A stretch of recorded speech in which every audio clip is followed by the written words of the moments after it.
Hey sis, hey! Today I am talking about my homeschool 2021 to 2022 verses and words of the year. So if that interests you, be sure to stick around. Hey y'all, if you're new here, my name is Jada Lily, aka The Mama Matrix, and I post content on all things motherhood and will begin posting a lot more on homeschooling because homeschooling is a huge part of my life. I have a 10-year-old, a 9-year-old, and a 5-year-old, and we are going into our 3rd year of homeschooling. So if that content interests you, be sure to subscribe below.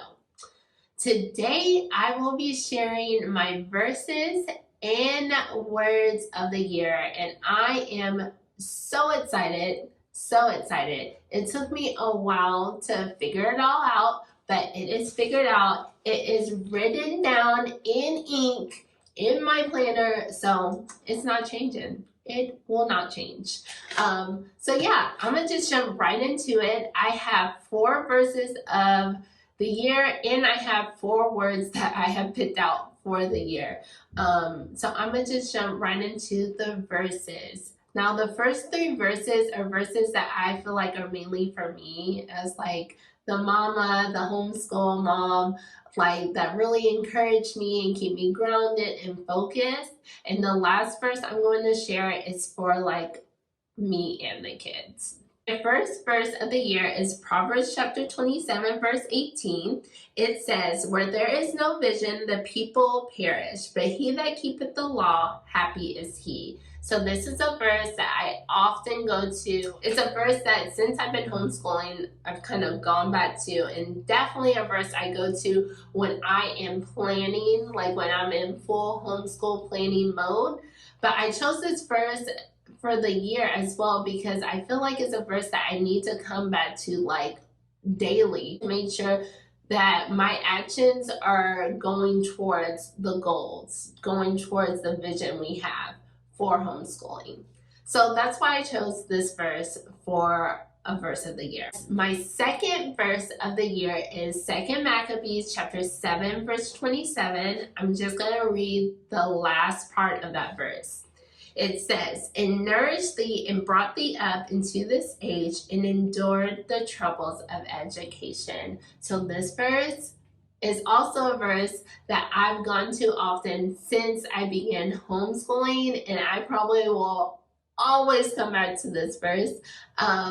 It's a verse that really encourages me to keep going. There are going to be hard days.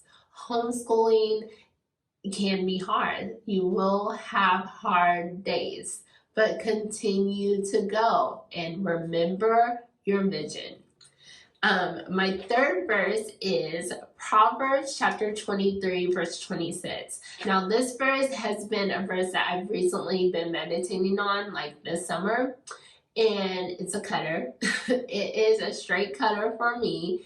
And I'm actually going to read the verse, and then I'm going to read the little note I wrote in my Bible by the verse.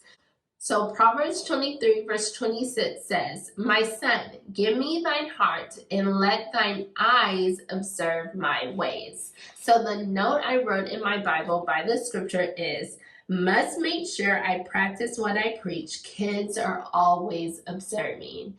And that is a fact. Like, my kids are always looking at me. I want to make sure that everything that I'm doing is something that they should also be doing.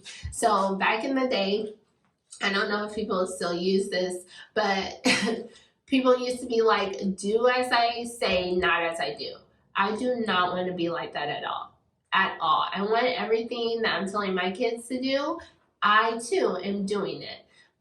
So definitely as a mother, I instruct my children. There are things that they have to do.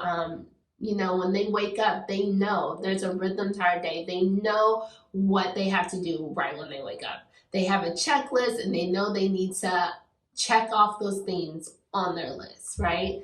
One of the things on their list is like making sure their room is picked up, making sure their room is clean, right? I want to make sure that, when they come out and, if they like walk past my room's not a mess. Because that's something I'm telling them to do. Like, get up in the morning. I'm teaching them, it's a habit that I want to teach them, like, take care of your stuff. Like, don't just leave your stuff anyway. I don't want me to have like a busy morning and then my room just be like a hot mess. Like, I want my kids to be able to see, like, okay, my mom's telling me to do this, but she does this herself. So yeah, that's my third verse. And then my last and final verse is the verse that I like, it's for all of us. It's for me and my kids. And this verse is actually the verse I really was meditating on as I examined like our last homeschool year. And I was like, as I was like thinking about everything that happened in our last homeschool year and like just everything, this verse came to my mind. I was like, oh yeah, this sums up our last homeschool year. But not only does it sum up our last homeschool year, I was like, this verse is something that I definitely want to bring into this homeschool year for different reasons. So this verse is Philippians chapter 3, verse 13. So Philippians chapter 3, verse 13. Brethren, I count not myself to have apprehended, but this one thing I do, forgetting those things which are behind and reaching forth into those things which are before. So I love this verse, and I love this verse for us for this homeschool year because, like I said, we will have bad days. There are going to be bad days. Like, there are going to be bad days. But I don't want those bad days to turn into bad weeks, and I don't want those bad weeks to turn into bad months. Like, I want us to be able to recognize and acknowledge, okay, this wasn't a good day. And I want us to be able to sit down and be like, okay, examine what happened. Okay, this person was out of spirit. I wasn't doing what I was supposed to be doing, which helped contribute to the bad day. I want us to be able to acknowledge and examine it and then just move forward. Don't dwell in the past. Don't, linger the thing out and it keeps on lingering out, not into a bad day, now it's a bad week, now it's a bad month. And no, I want us to be able to nip it in the bud, examine, acknowledge, and just move forward. Just move forward. So from this verse, I really want us to take from it, do not dwell in the past. Acknowledge, examine, and move forward. That's it. Acknowledge, examine, and then move forward. I want us to get good at doing that. I really want us to get good at doing that. So those are my verses of the year. My words of the year, I have 4 words of the year as well. And my words are diligent, present, inculcate, and experience. So I'm going to share the definition I wrote by each one of those words and just briefly say why I chose the word. So the first word is diligent, and it says characterized by steady, earnest, and energetic effort, painstaking. So I wrote this word down because I want to make sure that I am putting my best effort into my children, into homeschooling them. I want to make sure that I'm consistent. So when I read like steady, I think of being consistent.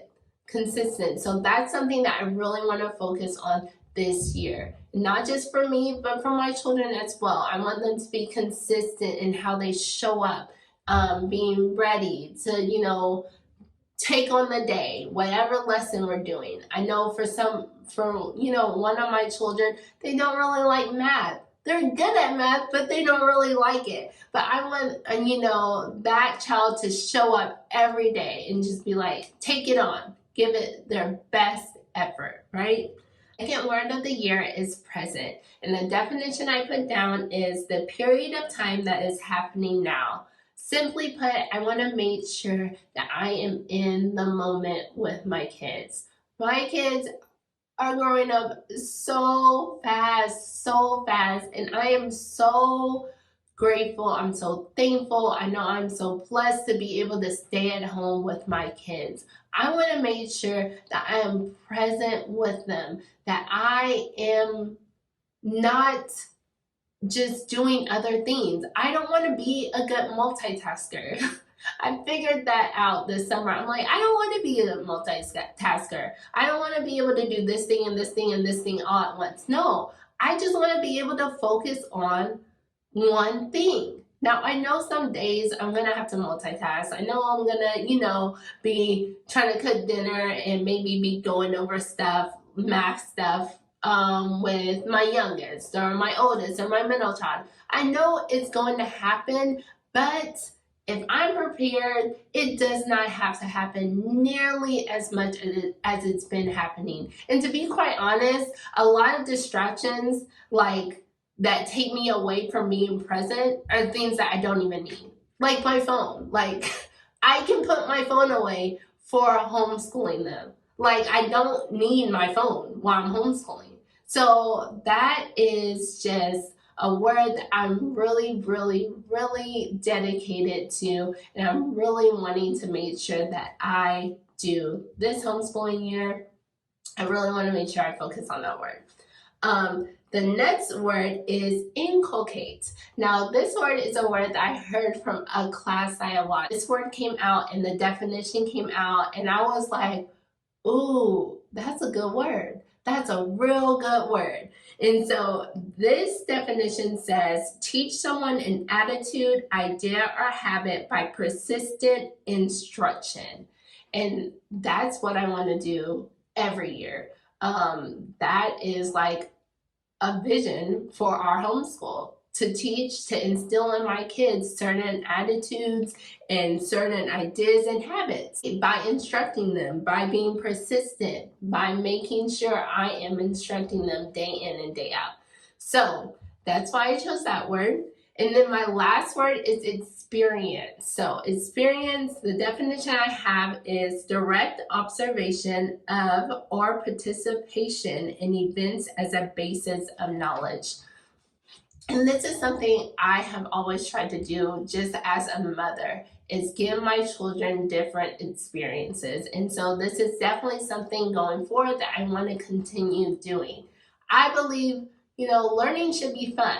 I believe that learning can be interactive, should be hands-on. And so for this school year, I want to make sure that, whatever we're studying, I try to find like different experiences, different adventures we can go on that adds to the knowledge, that adds to what we've been studying. So that is my goal for this year. That's why experience is one of my words. Experience will probably, like most of these words, I'm like, they can be forever my words of the year. So I just want to make sure that I am adding on to the things that we are learning, and I definitely believe in going on adventures. And the adventures don't have to be super far away. They don't have to be a lot of money. It would be great if they cost little to none. Making sure my kids really have like different things that add to their bucket of things that they're learning and to add on. It's one thing to learn something, but it's another thing like if you actually like have an experience with it. So for instance, like it's one thing to learn about bees, or it's one thing to learn about elephants, right? And so we can learn about the different elephant parts. I'm thinking about this because I have like a worksheet on elephants. So we can learn about like the different body parts of an elephant. We can learn about what an elephant does, but it's another thing to go to the zoo, right? And to see an elephant and to see the elephant, one-on-one on doing the things that we learned about. And it's even more, say, if you can get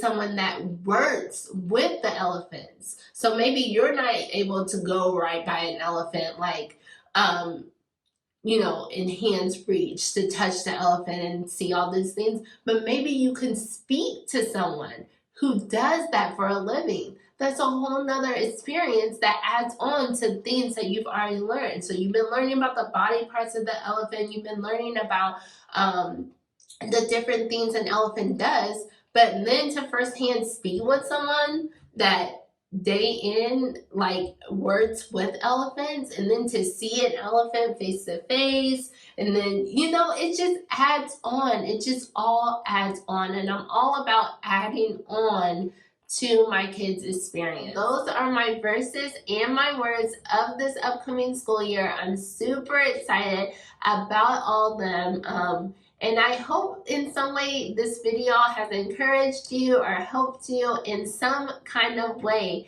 Please leave me a comment below and let me know what your verse of the year is. What's your word of the year? I would love to know. Thank you guys so much for watching, and Lord will see you guys next time.